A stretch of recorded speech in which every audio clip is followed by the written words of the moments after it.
Inihahandog ng Radio Maria at ng Commission on Youth ng Diocese ng San Jose Nueva Ecija ang programang UCAT on Air. Let's join our hands and sing aloud. Let's show the world, let's show them how. That the only way to make the world as one is to follow the way of love.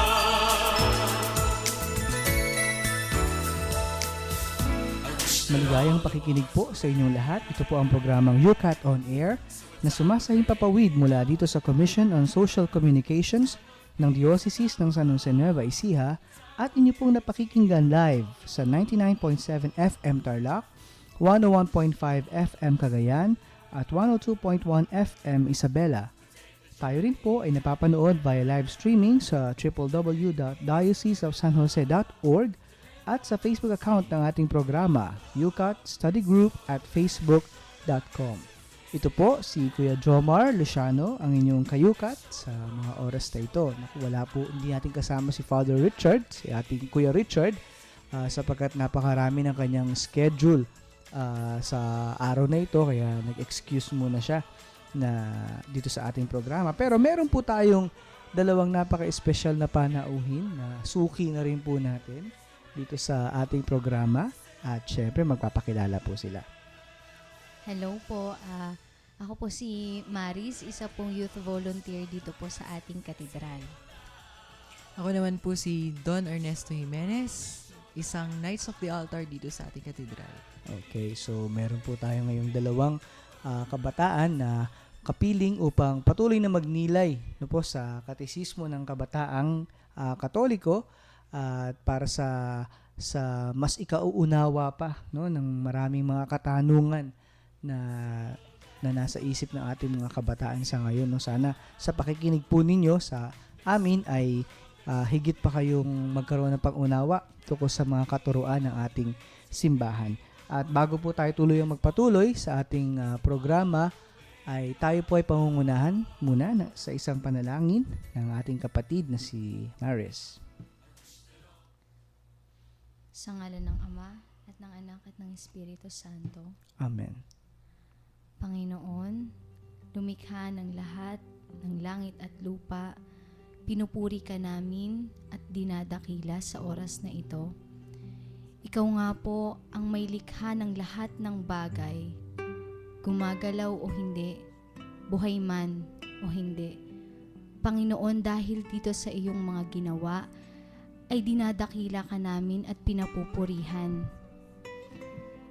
Kami pong mga nilikha niyong tao, Panginoon, ay lumaking mga makasalanan at lumayo sa iyo at hinihiling po namin na kami ay patuloy mong pagkalooban ng iyong habag para muli kaming makabalik sa iyo na aming manlilikha.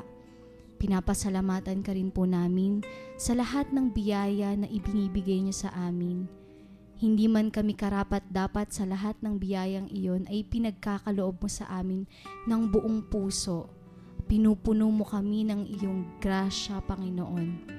At hinihiling namin na sa talakayan ngayon ay ibibigay mo sa amin yung sapat na kaalaman, Panginoon, yung kaalaman na nanggagaling sa iyo para maparating namin sa mga nakikinig, sa mga may tanong, Panginoon, ang mga tamang kasagutan. At sana po ay gabayan nyo rin kami sa araw-araw ng aming buhay. Ito'y hinihiling namin sa matamis at walang hanggang pangalan ng Diyos na lumikha at ng kaniyang dakilang anak, si Jesucristo. Amen. Amen. Sa ngalan ng Ama, ng Anak, ng Espiritu Santo. Amen.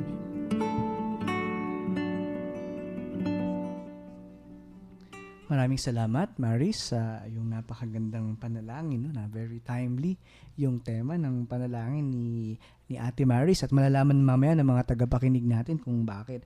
At muli po isang mapagpalang pakikinig sa inyong lahat at kayo po ay patuloy nakikinig sa programang UCAT on Air. At bago po tayo dumako sa ating UCAT question ngayong araw na ito, ay magkakaroon tayo ng maikling pagbabalik tanaw sa ating tinalakay na katanungan nung nakaraang linggo. Ito po ay yung UCAT question number 45 na natatandaan ko. No, ito si Father Richard, no, kasama ko si Father Richard na tumalakay dito sa katanungang ito na tungkol dito, no, do natural laws and natural systems come from God also, no? Ito ay pagpapatuloy pa rin po nung ating talakayan tungkol sa paglikha, no? Kasi ang tinatalakay natin ngayon sa chapter na ito ng UCAT is God the Father, no? God the Creator. At karugtong nung katanungan na who created the world ay itong katanungan ito, do natural laws and natural systems come from God also. Alam nyo, Ate Maris, Kuya Don, na napaka mabunga nung aming talakayan last week. Sabi ko nga nung bago kayo magsimula, ang hirap naman ng tanong na ito.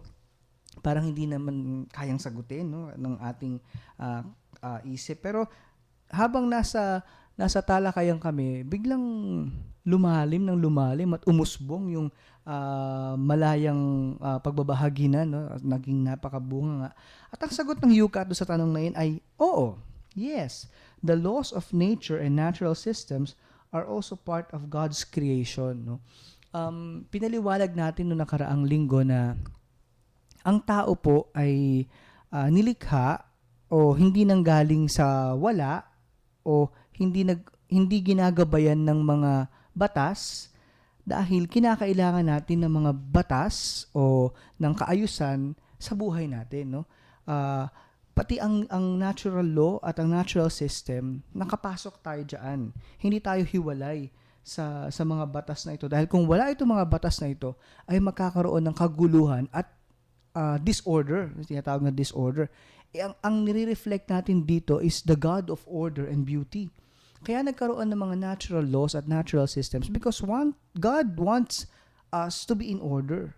He wants His creation to be in order. At imagine niyo kung wala yung mga batas na ito, kanya-kanya tayo, no? Kanya-kanya ng pag-iisip, no? We do whatever we want. Ibig sabihin, no, magkakaroon ng chaos. Kaya pati yan, nakikita natin yung kagandahan nung sangnilikha, na inilikha siya ng Diyos, pero inilagay siya sa isang sistema. At ginabayan siya ng mga batas, yung tinatawag na natural law. Ang ganda nga nung binigyan natin example doon last week, no, sabi natin na halimbawa na hindi mo sundin yung natural law, huwag kang umihi. Pigilan mo yan. What will happen? Something will happen to you. At yun nga, at kapag binibreak natin yung natural law, merong consequences. At dito nga pumapasok yung ating kahinaan bilang tao dahil isa sa mga kahinaan natin o isa sa mga naging kahinaan natin is yung freedom. No, we tend to abuse this freedom that came from God, no? At dahil sa pag-aabusong ito ng kalayaan na ibinigay sa atin, nakakanda windang-windang tayo, no? Kasi ito yung isang karakteristik ng tao na ibinigay ng Diyos na hindi niya pwedeng galawin sa atin. Our free will, no? Hindi otherwise, kung kayang galawin ng Diyos ang free will natin, we'll become robots.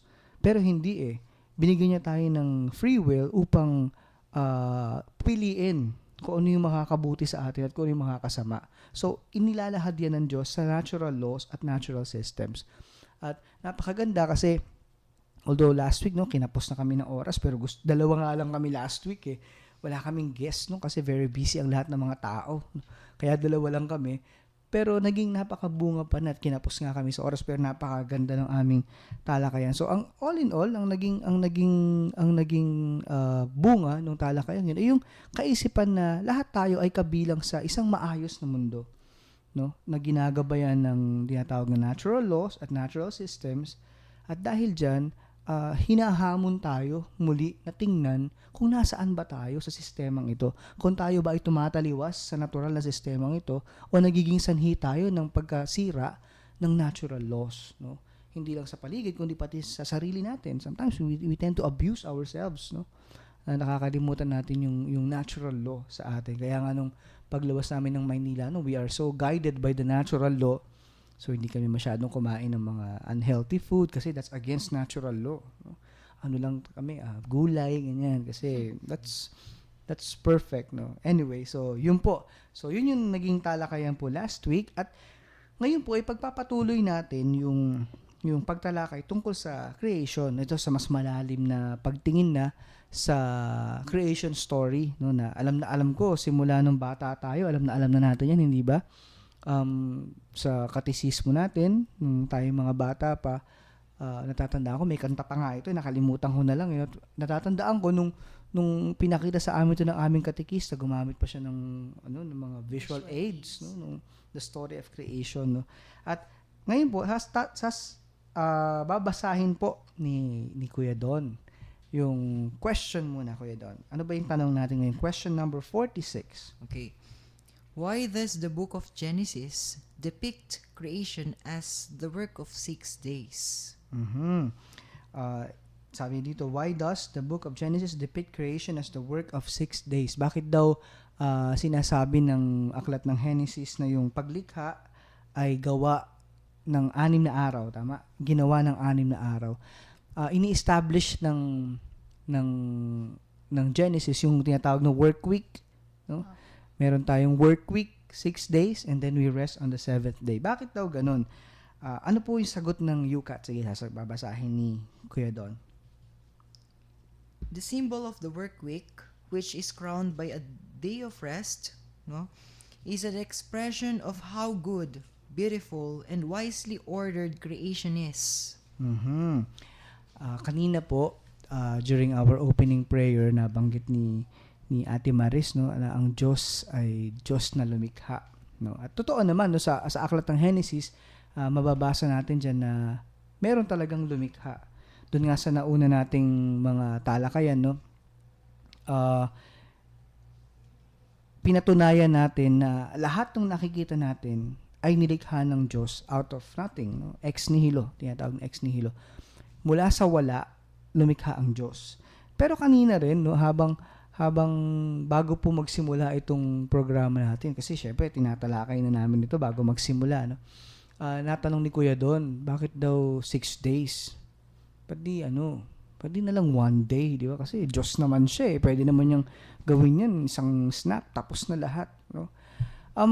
Napaka valid na tanong, no? Kasi syempre God is all powerful. He can do everything. At pwede niyang gawing sa isang snap, andyan na lahat 'yan, no? Sa aking pong interpretasyon, no, hindi ako biblical scholar at hindi rin ako theologian, pero sa aking munting kaalaman, ipinapakita po dito na sa loob ng 6 na araw nilikha ng Diyos ang lahat ng nakikita natin. Lahat ng nadarama, lahat ng nahahawakan mo, lahat ng nakikita mo is nilikha ng Diyos in 6 days, no? Pero inisa-isa po na yan. Di ba? Natatandaan niyo, ano yung unang nilikha? It's light. Pagkatapos, sunod-sunod na yan, no? Sa unang araw, nilikha niya yung liwanag. Sabi dun sa nabasa ko na what God created first is light. Hindi yung source of light. No? Yung source of light will come later. So, ginawa niya muna yung liwanag. Diba, makikita nyo doon na sa ikalawang araw, instead na gawin niya yung source of light, ginawa na niya yung pagkakahati ng earth, no? At pagkatapos nun, sa 3rd day, ay ginawa naman niya yung mga halaman, no? At sa 4th day, sa kanya ginawa yung araw at gabi, no, yung source of light. That's the 4th day. Sa 5th day, ginawa niya lahat ng mga dambuhala sa dagat, lahat ng mga nabubuhay sa tubig, ay hindi na lahat ng ibon. Sa ika-6 na araw, ginawa niya lahat ng hayop sa lupa. At ang crowning glory nito is the creation of man himself. So nakikita niyo yung order. Sa aking interpretasyon, kaya ginawa niya ng 6 days yun, sa aking pananaw, para ipakita that everything is done in detail at binigyan niya ito ng atensyon bawat nilikha niya. Hindi ito nilikha ng bigla, kundi inisa-isa niya upang makita natin na ito ay ginawa in order and beautifully. Sometimes we forget, no, na tayo yung pinakahuling nilikha, di ba? And then because of that, we become the stewards of creation, no? Napakaganda nung sinabi dito sa paliwanag pa, sa susunod na paliwanag ng UCAT. Siguro pwedeng basahin ni Ate Maris yung karugtong ng binasa ni Kuya Don. From the symbolism of the work of 6 days, we can derive important principles. First, nothing exists that was not called into being by the Creator. Second, everything that exists is good in its own way. Third, something that has become bad still has a good core. Fourth, created beings and things are interrelated and interdependent. 5. Creation in its order and harmony reflects the surpassing goodness and beauty of God. 6. In creation, there is an order of complexity. A man is superior to an animal. An animal is superior to a plant. A plant is superior to the inanimate matter. 7. Creation is heading for the great celebration when Christ will bring the world home and God will be everything to everyone. Ayun. So nakita natin, napakaganda nung paghahalin tulad o pagkapaliwanag do sa 6 days. No? Bakit? Kasi isang simbolismo daw, yung work of 6 days, na merong mga principles. No? Inisa-isa nga ni Ate Maris yung principles na yun. No? Una, nothing exists that was not called into being by the Creator. No? Wala pong nilikha ang Diyos na hindi niya ginusto. Yes. Wala tayong nakikita dito sa mundo na hindi ginusto ng Diyos. So napakagandang kaisipan no, napakagandang paniniwala na even those rocks na nakikita mo diyan na sinisipa-sipa mo lang, these are creations of God na ginusto niya, no? Ikalawa, everything that exists is good in its own way. 'Di ba nga? Sinasabi every day no, sa bawat araw ng creation, tinatapos 'yon sa salitang nakita ng Diyos ang kanyang ginawa at siya'y nasiyahan. Ibig sabihin, it's beautiful. Yes. Kasi standard ng Diyos ito, di ba? Pag nasiyahan ng Diyos sa isang bagay, ibig sabihin, it's beautiful. It is good. It's not bad. Walang evil doon. Hindi pa nag-exist ang evil no, doon sa creation na yun. At something that has become bad still has a good core. Ito, pinapakita dito yung human weakness, no? Yung kahinaan natin bilang mga tao na kahit na naging masama tayo, meron pa ring kabutihan sa loob natin. Created beings and things are interrelated and interdependent. Hindi natin kaya na wala yung ibang creation and vice versa. We cannot survive without the other creations. Parang di no ba? man is an island po. Exactly. At mamaya, mas papalalimin pa natin yung mga salitang yun. Creation in its order and harmony reflects the surpassing goodness and beauty of God. Dahil nga nilikha ito ng Diyos at maayos ito at harmonious, ipinapakita dito na yung Diyos natin ay Diyos ng kaayusan at Diyos ng kagandahan. No? At in creation, there is an order of complexity. No? Ito, binanggit ni Ate Maris kanina. Baka gusto mong ipaliwanag yung bago natin basahin to kanina. Nabanggit mo ito eh. Ay, opo. Complexity kasi 'di ba po, dito nga po binanggit din mismo dito na ginawa yung tao na superior o mas mataas sa mga hayop. Yung mga hayop mas mataas sa mga halaman at yung mga halaman mas mataas dun sa mga hindi buhay, sa mga walang buhay, sa mga hindi gumagalaw. Pinakita po dun na tayo nga po parang binigyan tayo ng authority over those creations na kaya tayo yung pinakahuling ginawa ng Diyos dahil pinapakita niya na hindi naman niya sinasabing least important yung mga bagay na yun. We are all equally made na important, pero we have parang mas mabigat yung role na gagampanan. Parang ganun po dahil we are to rule over them. Parang ganun po na tayo yung pinaka caretaker dito sa lupa ng Panginoon. Parang gano'n. Siguro maganda rin idagdag natin siya, Ate Maris, na sa lahat ng mga nilikha ng Diyos, tayo lang ang nilikha niya na kanyang kawangis. Yes, opo. No? Hindi niya sinabi sa mga hayop, sa mga dambuhalan, likhain natin itong mga dambuhalang ito na kawangis natin. No? Opo. Hindi naman, no? Tayo lang. So, ibig sabihin, there's something special about us. And what is that special thing about us? that special thing is we are appointed, no? Tayo itinalaga bilang stewards o caretaker of creation, tagapangalaga ng sangnilikha, no? At sa panghuli, creation is heading for the great celebration when Christ will bring the world home and God will be everything to everyone, no? Sa creation story pa lang, present na si Christ. Yes. No? Alam natin yan, no? Kasi tinalakay na natin yan ng mga nakaraang episode na hindi nilikha ng Diyos na mag-isa ang sangnilikha, no? Kasi do sa sixth day, matingkad na sinabi, let us create man in our own image. So it's plural, no?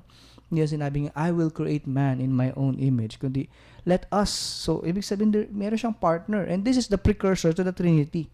Alam natin yan, ipaliwanag na natin yan. So doon pa lang, makikita na natin yung katotohanan na lahat ng itong nilikha ng ito ng Diyos eventually ay dadalhin muli ni Kristo.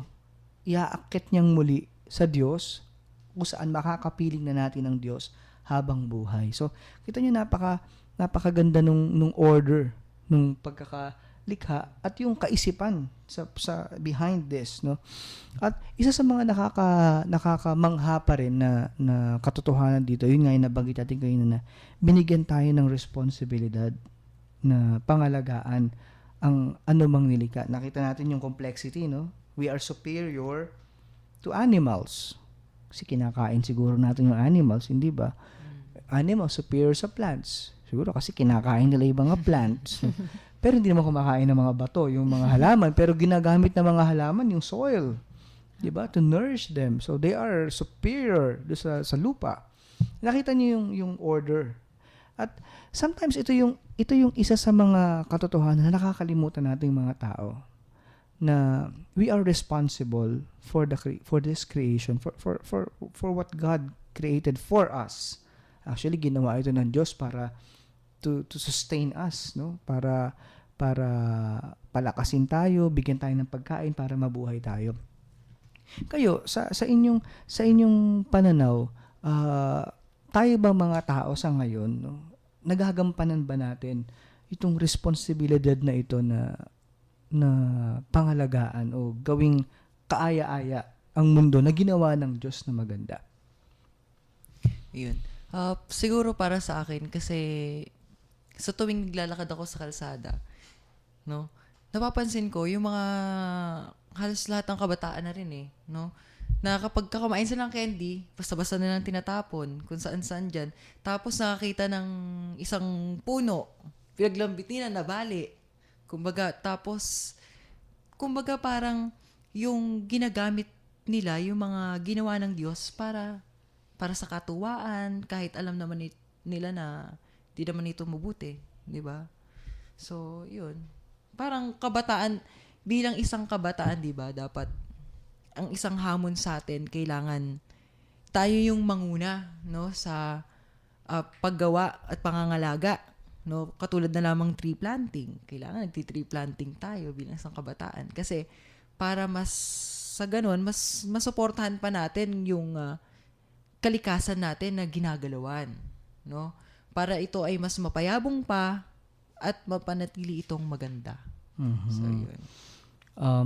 Actually, sinabi ni Kuya doon, marami pang ibang mga bagay na nakikita natin, no? Sa pagbabalik po natin mamaya, tatalakayin pa natin yung sa mas malayong na paraan itong ating topic at papakinggan natin yung pagbabahagi rin ni Ate Maris. I know na marami rin siyang napapansin, no? Kasi si Ate Maris ay nakatira sa countryside, no? Actually, kami rin sa likod namin bukid kaya Sa bukid po mismo Exactly, pero sa ibang mga lugar, no, they are actually looking for it, no? They are longing for it, yung maaliwalas na paligid, magandang paligid, pero hindi nila makuha. Siguro mamaya tatalakayan natin kung bakit. At marami pa po tayong pag-uusapan, kaya huwag po kayong aalis at patuloy pa rin po kayong sumubaybay dito sa ating napakagandang talakayan at magbabalik po ang programang UCAT on Air.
Nagabalik po ang programang UCAT on Air. Ito pong muli ang inyong ka-UCAT, si Kuya Jomar, at kasama pa rin. Si Ate Mariz po. At si Kuya Don. Ayan, ako. Kanina bago tayo nag-break, tinalakay natin yung ating pananaw, no, tungkol sa responsibilidad natin bilang mga tao, bilang mga taga-pangasiwa, no, stewards ng mundo, ng nilikha, no. At siguro meron ding nais na ipahatid si Ate Mary sa atin sa topic na ito. Bilang mga naging caretaker nga po ng daigdig. Para sa akin po kasi, karamihan talaga sa atin. Actually, siguro wala na nga tayong i-exempt eh. Halos lahat talaga tayo ay hindi natin nagagampanan ng maayos yung ating responsibilidad dito sa creation. Kasi, unang-una sa lahat, kasama ng pag-unlad ng tao, yung pagkasira niya, 'di ba? At bawat isa sa atin, responsibilidad natin na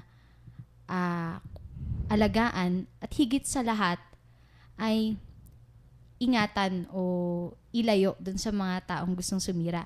At kung iniisip po natin yung mga factories, ganun, malalaki na yun masyado eh. Pero yung sa sarili na lang po natin. Exactly. Sarili na lang po natin. Tignan natin sarili natin kung inaalagaan ba talaga natin yung sarili natin ng ayon mismo talaga sa gusto ng Panginoon. Yung naaayon nga po dun sa pinag-usapan kanina na natural law. Kasi dun palang masasabi mo na kung talagang tinutupad mo yung responsibilidad mo sa creation. Yun. Napakaganda, no? Kasi makikita mo na kung titingnan natin, no? Kasi tama yung sinabi mo, masyado nang malawak, masyado na tayong maunlad, no? Kahapon nga, binapanood ko sa Discovery Channel, no, yung tungkol sa oil. Kasi, di ba, napakalaking yaman yan. Opo. Natural mineral yung oil. Pero hindi siya forever. Mauubos siya. Sabi nga doon sabi na isang scientist, no, na yung reserve daw ng oil reserves ng Amerika ay magi-stay lang dyan hanggang 150 years. Tapos mawawala na. So parang, wow, ibig sabihin, hindi pala siya forever. Even yung tubig natin, no, yung ating drinking water, sabi nila, nasa 200 o 300 years na lang ang itatagal bago talagang totally mawala na tayo ng drinking water. Siguro, ito ay bunga nung kapabayaan natin. Opo. Yung natural na hindi nga natural na pagkasira kundi man-made destructions, man-made catastrophes and calamities. At nakikita natin ito yung consequence nung hindi natin pag-aalaga ng tama sa mundo. At yung sinabi mo yung tungkol naman sa sarili, actually totoo yan eh. Hindi lang sa sarili mo kundi pati sa kapwa mo. Kasi kapwa mo is your co-creature, no? Co-creation. Parehas kayong nilikha rin. So you are also responsible do sa kapwa mo. Nakita niyo yung kaisipan na binigay sa yung obligasyon o responsibilidad, yung tingnan ang creation, kasama dun yung kapwa mo eh. So how do you deal with your fellow man? How do you deal with your neighbor? How do you deal with your family? Kasi dun pa lang makikita mo na oo, mayroon akong sense of responsibility sa creation. At yung kapatid ko, yung nanay ko, yung tatay ko, nilikha rin ng Diyos yan. So, responsibilidad ko rin sila. Kung paanong responsibilidad din nila ako. Alam nyo, kung titingnan natin sa ganitong pananaw ang mundo, parang, wow, napaka-peaceful naman. Ito yung ideal na mundo, no, na everybody takes care of everyone. Everybody takes care of everything. At siguro, ito yung talaga yung idea ng Diyos sa simula pa lang, no? Kaya nilikha ito because this is His idea. Nabanggit ko nga kayo na nasabi natin na God made everything good. Dineclare na yan every day. Sa bawat pagtatapos ng paglikha, araw-araw sinasabi niya na nagustuhan niya ito. God saw that it was good. So ibig sabihin, walang bad. Evil does not exist do sa ginawa niya. At nabanggit ko rin kayo na siguro gusto ng Diyos na ibalik natin ulit sa dating state ng creation. Ito yung malaking hamon sa atin ngayon na hindi ba natin siya magagawa siguro ng ganun kabilis na kasi malaki na yung nasira di ba? Na parang sometimes we consider it irreversible yung damage na nagawa natin. Pero hindi pa rin kasi alam ko na sa kakayahan natin bilang mga tao na maibabalik, mai-restore natin yung dating kaayusan, no? Magsisimula tayo syempre sa sarili natin. At dito po pumapasok yung katuruan ng simbahan na sa bandang huli kasi si Jesus mismo ang magdadala sa atin sa Diyos. Babalik siya upang ayusin yung hindi na maayos, no? At napakalaking challenge nito sa atin ngayon na yung creation muling ayusin upang sa pagbabalik nito sa Diyos ay maayos siya, no? Ang ganda nung yung sinabi mo kay na Ate Maris na tungkol sa pag-aalaga ng sarili kasi parang pagkapakita mo na meron kang sense of responsibility, no? Sa iyong palagay, no, sa paanong paraan magagawa ng mga kabataan sa ngayon yung ganitong pag-aalaga ng sarili? Kasi sometimes we see young people who are really becoming so irresponsible, no, with themselves, no, hindi lang sa sarili nila kundi pati sa kapwa nila. Para sa akin po kasi, abuse, kapag sumobra na sa need ang isang bagay, kapag naging want na siya, nagiging abuse na siya para sa akin po. Kapag kasi kailangan natin, ibibigay ng Panginoon yan. Pero kapag ginusto na natin at dinesire na natin, it becomes an abuse of that thing na halimbawa, sinasabi nating, ako sa sarili ko, matakaw ako Simplihan na lang po natin yung Parehas tayo explanation. doon. Simplihan na lang po natin yung explanation para kasi pag masyadong malalim, medyo mahirap nang intindihin.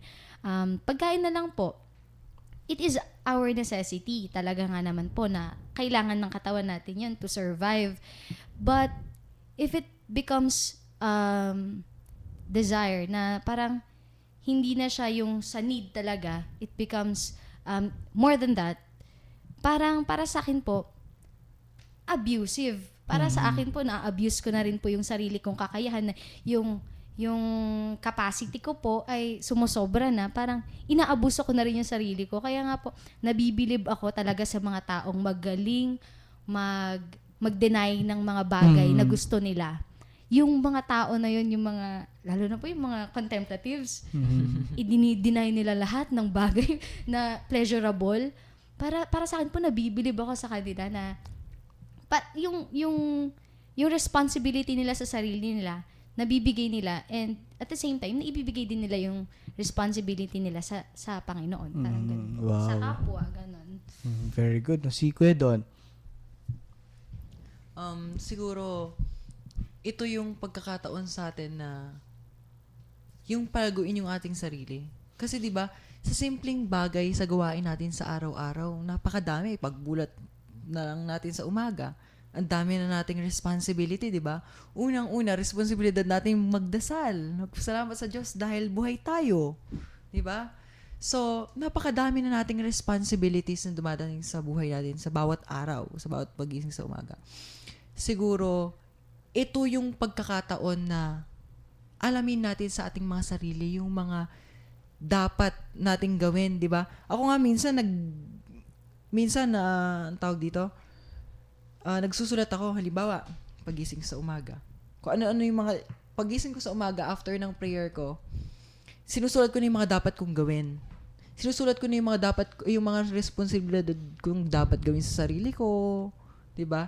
Yung mga importansya katulad na lang ng paano ba kasi katulad yung tatay ko nagpa-check up kahapon kasi yun nga, too much cholesterol na nga din siya talaga.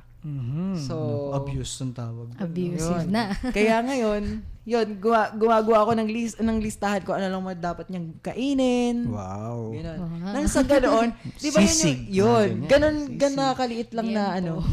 responsibility na rin natin yun eh. So, yun. Medyo na ako doon na kasi parang parehas kami ni Don. I always list down things that pagpasok ko sa opisina, sa liturgical office, no. Ang una kong gagawin is check ko yung yung aking planner, ano yung mga dapat ko i-accomplish today. And then kung wala, nililista ko. Parang ngayon, no, dami kong nilista. Pero konti lang dun yung na-achieve ko kasi daming mga pumapasok na mga distractions. Pero okay naman.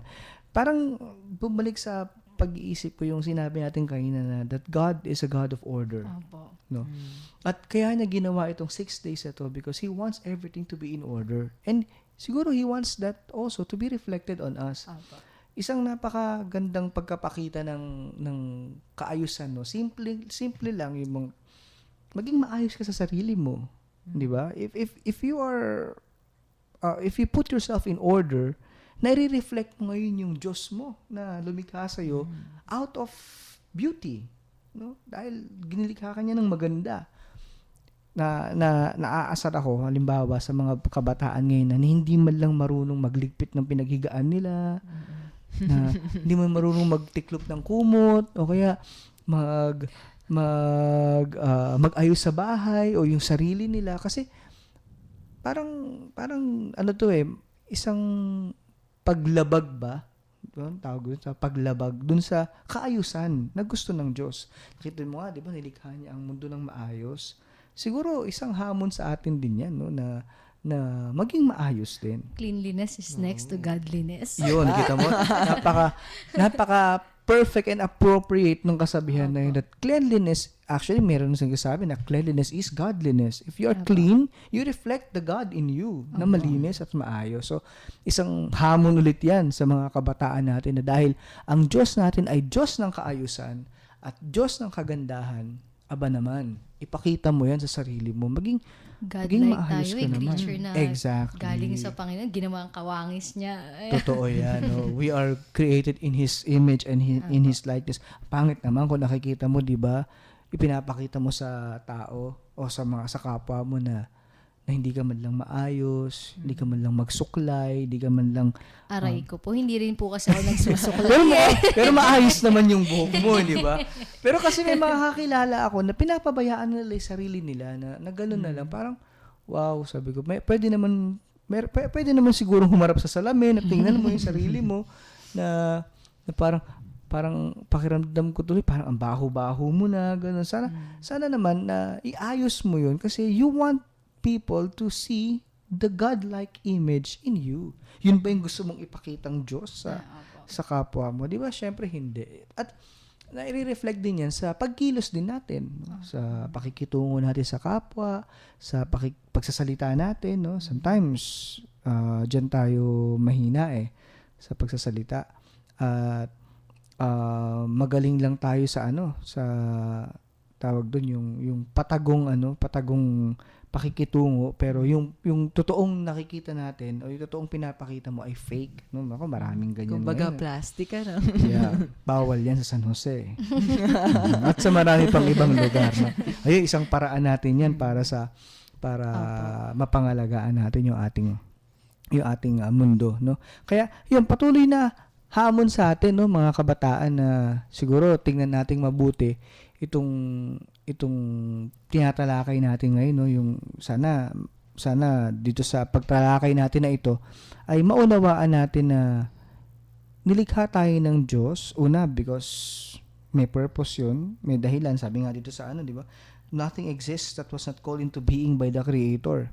Ibig sabihin, nilikha tayo kasi ginusto ng Diyos yun, no? Hindi dahil basta lang, no? Everything that exists is good in its own way, no? At ito yung binabanggit mo kanina, Ate Maris, no, yung symbolism ng 6 days, no. Kanina binabasa ni Ate Maris yung story of creation habang nasa break tayo, at pinaliwanag nga niya na parang parallel sa 7 nito, yung 7 araw ng paglikha.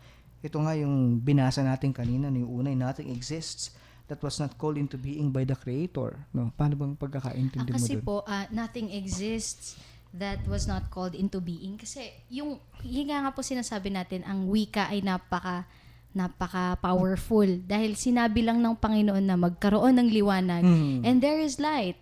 Diba po? Yun palang pinapakita na just His words can make you. Diba? Just His words can create something. Parang ganun na. Then yung pangalawa, everything that exists is good in its own way. on the second day, kung titignan po natin, parang wala pa naman, wala pang nangyari, wala pang ganap, parang ganoon po. Kung titignan po natin siya sa viewpoint ng mga tao. But in the standard of God, it's beautiful. It's wonderful. And on the third day, something that has become bad still has a good core. Kung tayo po, titignan natin yung lupa. Ang tingin ng karamihan sa lupa, syempre, di ba? Marumi, pangit, ganon ang lupa. But it has beauty in its core nung pinaghiwalay niya yung tubig sa lupa, nung naging mundo na siya. Na makikita natin, it's beautiful. Parang ganon po siya. Then, created beings are interrelated. In the first day po, nilikha na yung liwanag. Pero akala natin, liwanag lang siya. And then, gagawin pala siyang araw, buwan. Gagawin pala siyang between. And it's related to the first day na related dun siya lahat. Tapos, creation in its order and harmony reflects the surpassing goodness and beauty of God. Dito na kasi nilikha na yung mga halaman, nilikha na yung mga hayop sa ilalim ng dagat. And pinapakita na doon na there is beauty.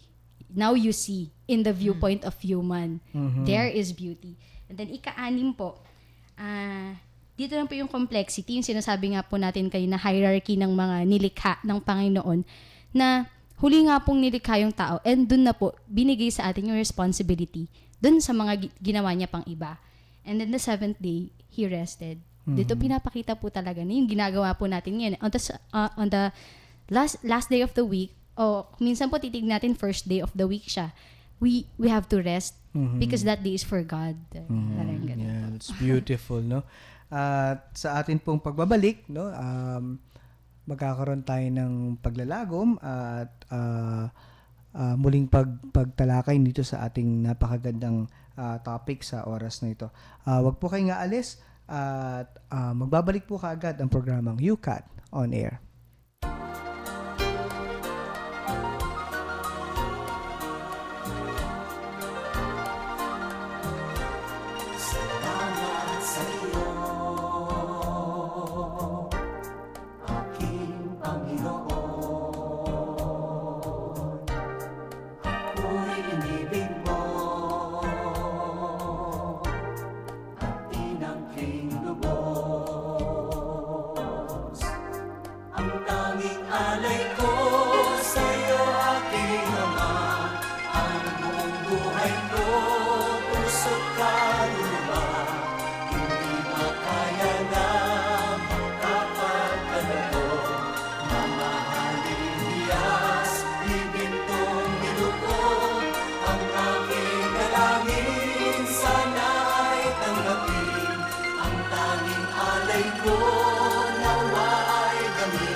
Nagbabalik po ang programang UCAT on Air. Ito pong muli ang inyong kayukat, si Kuya Jomar.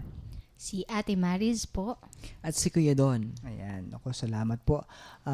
Natapos na naman po tayo no, sa halos isang oras na pagtalakay dito sa ating napakagandang topic. Kaya ngayon darako po tayo sa paglalagom nitong ating nagdaang pinag-usapan. No? At katulad nga nung nabanggit natin kanina sa tanong na why does the book of Genesis depict creation as the work of 6 days? No?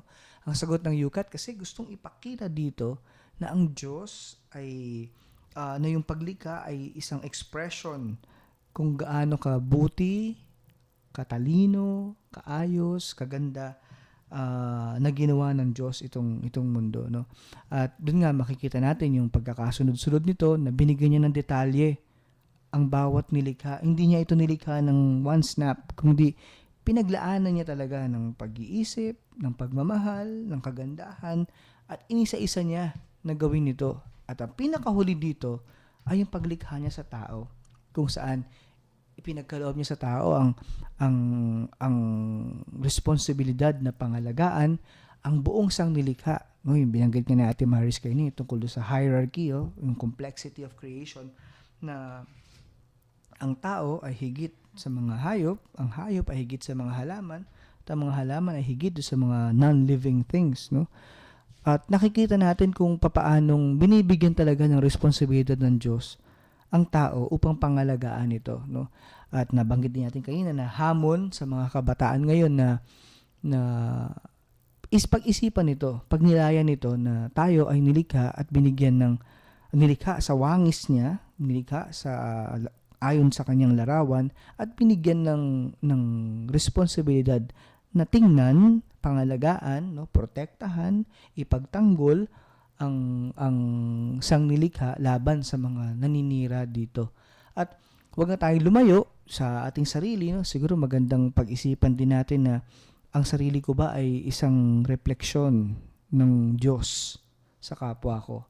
Kaya dito ma-challenge tayo na iayos yung ating mga sarili, magkaroon ng kaayusan, hindi lamang sa panlabas, kundi higit lalo sa pangloob at sa pakikitungo natin sa kapwa natin. At makikita ito sa simpleng pag-aayos mo ng higaan mo, paggising mo, no? Naku, alam mo, weakness natin yan, no? Kasi late na ako. Wala na, nakalimutan ng ayusin, mag-aayos na ng sinanay, di ba?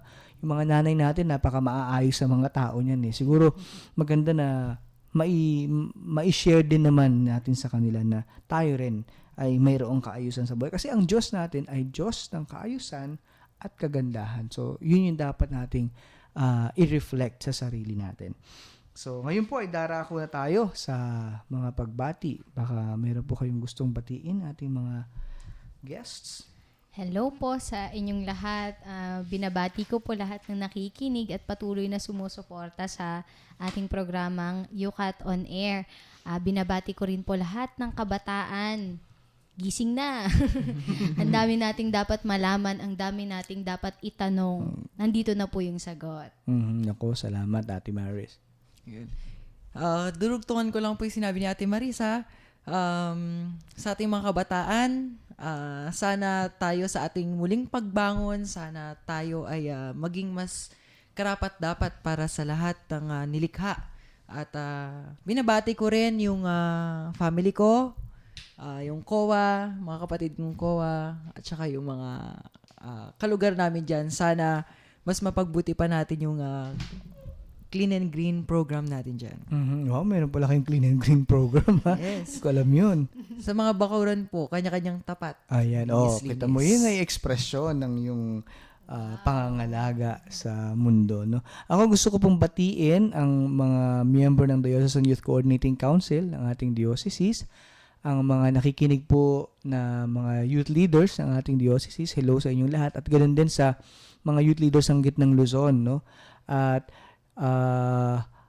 gusto ko din pong batiin ng happy birthday si Father June Flores, ang kura paroko ng Holy Family Parish sa Quezon, no? Happy birthday. po. Bukas, birthday po niya bukas, kaya pagdasal po natin ang ating mahal na pari na si Father June.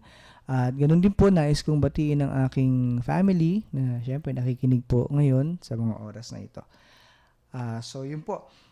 Muli po, maraming salamat sa ating mga guests, no? Si Ate Maris, na regular na, at si Kuya Don, na regular na rin, no? Salamat sa pagpapaunlak ninyo sa imbitasyon na maging guest muli dito sa ating talakayang ito. So muli po, maraming salamat sa inyong pakikiisa at inaanyayahan ko po kayong makinig muli sa susunod na Biyernes. Bago na naman po yung ating katanungan at patuloy pa rin nating pinagninilayan itong istorya ng paglikha ng Diyos sa tao, no, at sa mundo, no. At magkapatuloy tayo sa UCAT question number 47. Ako, konti na lang. Wala pa tayo sa 1/4. So, atin po ngayong tapusin ang ating programa sa araw na ito sa pamamagitan ng isang panalangin na pangungunahan po ni Kuya Don.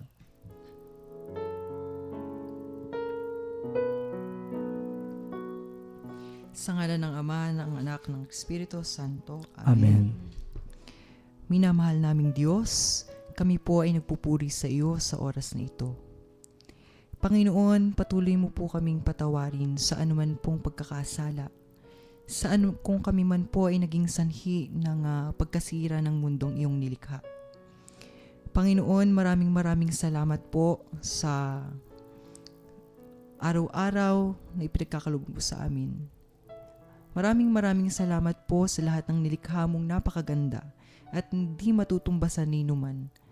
Panginoon, hinihiling po namin na nawa ay mas lalo po naming maramdaman ang presensya mo sa bawat araw at nawa po ay patuloy naming maunawaan ang kahalagahan ng mga nilikhang ito para sa aming buhay na siya rin namang makatulong. Panginoon, nawa ay magampanan namin ang lahat ng responsibilidad namin sa araw-araw, lalong-lalo na ang pangangalaga at patuloy na pagpapayabong.